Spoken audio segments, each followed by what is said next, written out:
So, one thing that happened to me when I was in the military was I was talking to some people I was working with, and we were talking about Israel and Palestine, and I was voicing my support for the Palestinians.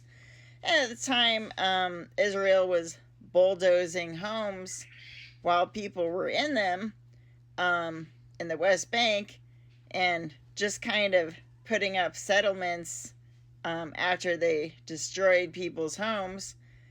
And since I voiced my support for Palestine, one of the people I worked with said that I shouldn't say that out loud. And basically, um, he said that if I wanted to keep my clearance, I shouldn't say that out loud, right? And I thought that was kind of strange because this is the United States military, right? Not the Israeli military. So just him saying that in kind of a threatening way. And he wasn't in a position to actually do something to my clearance, but just that he said that made me kind of, feel like, what the heck. And over the years, I kind of noticed certain things and kind of saw things that made me think that that kind of discrimination against people based on ideology was actually happening. And part of it was just kind of like the makeup of who I was working with and how that changed over the years. And then I started to notice that the change in who I was working with kind of had to do with religion over the years, right? Certain religious groups were the people that were in employment, and the people who were not religious or not in that religion were not there. So, yeah, now we come to the present day where this kind of discrimination is not just happening in the military, but it's happening all across the board. But it's not just that. It's not just a discrimination against people who are anti-Zionists. It kind of seems like it's everything. And what I'd like to kind of point to is going to be the whole surveillance state. And, in particular, we had a whistleblower, Edward Snowden, that wrote a book called Permanent Record. And in the end of his book, he wrote his conclusion, and he listed all different things that our government could use to discriminate against people.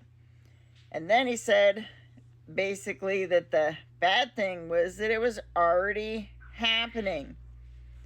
And when I read that, I just kind of thought back to that time when I was told, yeah, don't say that out loud because, some kind of derogatory thing could happen to you.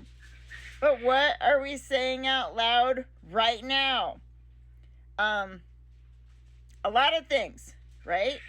We have our whole lives kind of online, and we have social media, and it's being made clear to us that the government is using all these things. Pretty much everything we see, everything we say, everything we do, where we go, who we're with, whatever, all being used. And they're not saying it in a way that, like they have the legal right to do that. We're just finding out from whistleblowers about it. But basically, it's illegal surveillance. Because even though our Congress might have passed bills saying that they could do it to us, we have never consented to them doing it to us. And in addition, if it was legal, then they would tell us straight to our face that, oh, we're passing you up for employment, or firing you, or whatever, for your religion or your lack of religion, or, you know, maybe some kind of disorder you were diagnosed with sometime in your life, or all sorts of other things that they're not allowed to discriminate against people for. And although this administration is kind of being more straightforward about the discrimination, if you look at it, what kind of workforce will you end up with if we were just to accept this as, oh, that's how it is because they told us that's how it is? What kind of people would remain in employment? Because if they're allowed to just pick and choose, you know, what kind of ideology somebody can have, and what could that person have complained about or talked about or whatever in their life to have them be accepted. Basically, you'd have people that never talked about anything, right? That you didn't even know what their ideology was because they kept their mouths shut. And they were good little sheep. And they never objected to one thing. And they never did one thing. And they never had any friends or boyfriends or girlfriends or anything. Because all of those things would be potentials for a company or whatever to discriminate against that person. So if they lived in a box and never did anything and never said anything, never bought anything, then potentially they could belong in a work environment that's discriminating against things that they could never even know what was going to be discriminated against. Or maybe it wasn't that they wanted somebody who had never done anything, but maybe they wanted somebody who fit a certain mold.